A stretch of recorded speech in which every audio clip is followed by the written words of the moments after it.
നിങ്ങളെ ലൈഫ് ഇപ്പോൾ ഇതേപോലെയാണോ പോകുന്നത്? എന്നാൽ ഒരു 3 സിമ്പിൾ മോർണിംഗ് റൂട്ടീൻ ഞാൻ പറഞ്ഞു തരാം. ഒന്നാമത്തെ സൈലൻസ്. നിങ്ങളൊരു കാമായ ഡിസ്ട്രാക്ഷൻസ് ഒന്നും ഇല്ലാത്ത റൂമിലോ അല്ലെങ്കിൽ വേറെ ഏതെങ്കിലും സ്ഥലത്തോ ഇരിക്കുക. എന്നിട്ട് ഫോണിൽ 1 മിനിറ്റ് ടൈമർ വെക്കുക.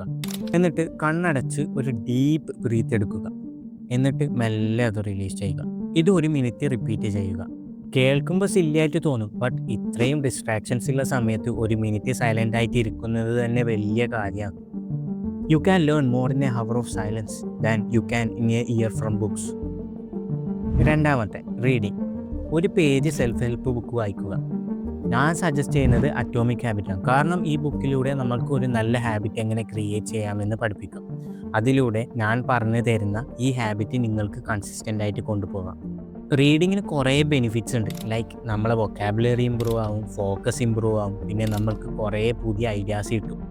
Reading is to the mind what exercise is to the body and prayer is to the soul. We become the books we read. മൂന്നാമത്തെ എക്സസൈസ്.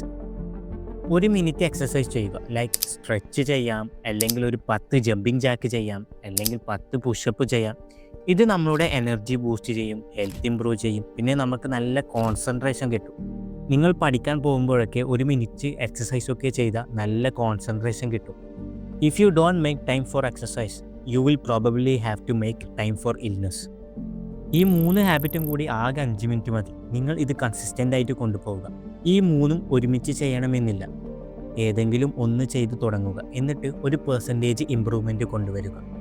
എക്സാമ്പിൾ, നിങ്ങൾ 1 മിനിറ്റ് സൈലൻസ് പ്രാക്ടീസ് ചെയ്യാൻ തീരുമാനിച്ചു. നിങ്ങൾ ഒരു മാസം 1 മിനിറ്റ് സൈലൻസ് പ്രാക്ടീസ് ചെയ്യുക. എന്നിട്ട് 2ാമത്തെ മാസം മുതൽ അത് 2 മിനിറ്റ് ആകുക. അങ്ങനെ 1% ഇൻക്രീസ് ചെയ്ത് കൊണ്ടുവരിക.